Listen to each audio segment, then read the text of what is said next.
Welcome to the series of today. Today I learned Thursdays. We'll discuss interesting pieces of information that you may not have known. Let's jump right into it. Today I learned the FBI has struggled to hire hackers because of the FBI hiring rule that the applicant must not have used marijuana during the last 3 years. Interesting. So apparently the FBI had a rule that any new hires cannot have used marijuana in the last 3 years. I wonder if that's still the case or if that's an old rule with all the states decriminalizing and legalizing weed all across the country and other countries around the world legalizing marijuana. If that's still the case that the FBI doesn't hire applicants that have used marijuana in the last 3 years. First comment says, so I don't have to worry about any of my stoner buds being undercover. What a relief. Was getting paranoid. Somebody follows up saying, officers who are undercover are allowed to break the law so they don't blow their cover. Of course, when you work for the FBI undercover, I guess you can break the law if it helps solve a major crime or solve a case. Somebody else commented, they came to speak to the CS department. I'm guessing that's the computer science department. At my college, my freshman year, they begged everyone to stop smoking weed now so they could hire us when we graduated, and proceeded to say how many great computer science people they had to let go for smoking. It's interesting that there's a correlation between people that study computer science and smoking weed. Somebody else comments, we have had a few unofficial conversations at my work among middle management.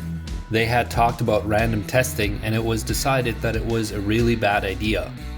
We would lose 90% of the programmers and 75% of the field. That's interesting how common it is to have professionals that smoke weed. I'd be interested to know if any of you are professionals and smoke weed. Comment down below and let us know what you do for a living if you're a smoker. Weed smoker, that is.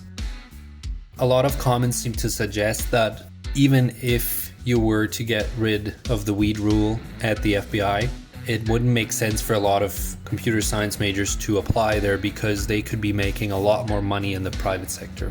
Well, that's very interesting. We'll move on to the next post of today.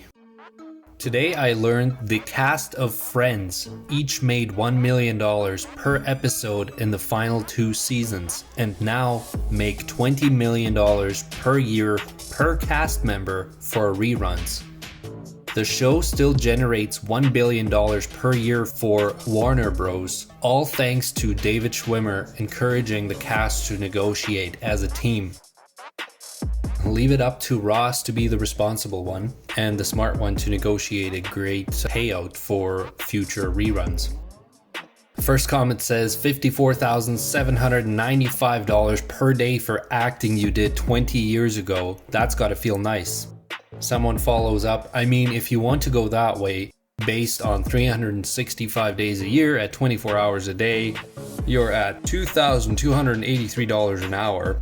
About $38 a minute. But if you go like us regular folks, 5 days a week at 8 hours a day, that's about $76,923 a day, $9,615 an hour, $160.25 a minute, and about $2.67 a second.